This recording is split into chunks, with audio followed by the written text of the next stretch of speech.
Okay, we're working on the 1989 Chevrolet S10 today. We'll put in a new hood release cable. And the way I did that is I used a punch like this to hold it open while I put the cable in, because you have to wind it around there. It comes up and over, and then you can put it in. Then you can take it out for that part. I noticed nobody did a video on this because I looked it up. The other important thing you got to do is, this is in the firewall down there. It goes in from this side on the engine side.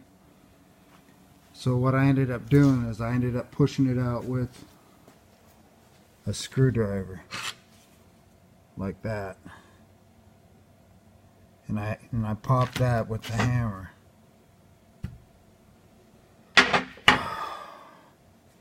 Otherwise you can't put in the new one if you leave that in. It'll never go through the hole.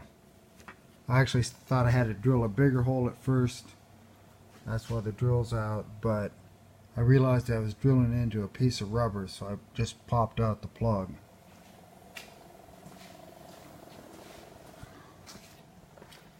So here's the new cable in place.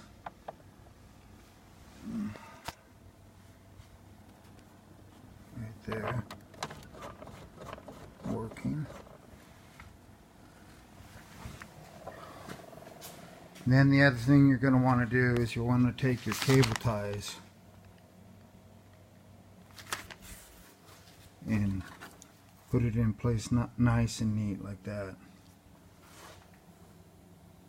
I didn't make that one so tight because I don't want to, make such tight corners in it that the cable won't be able to pull through there.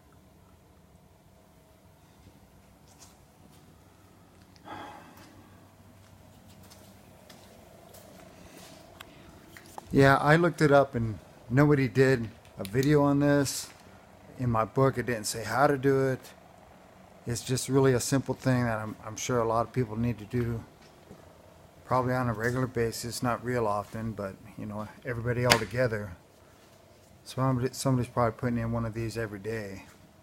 Maybe not on this particular truck, but a lot of the Blazers and the pickups, GMCs, Chevrolet, probably pretty much all the same. I think they actually make this in an Oldsmobile at one time, and I don't know if they made any Pontiacs. But the hood releases are all pretty much the same, and that's how you could put in the new one. Thank you very much, and have a nice day from Rudy Racing.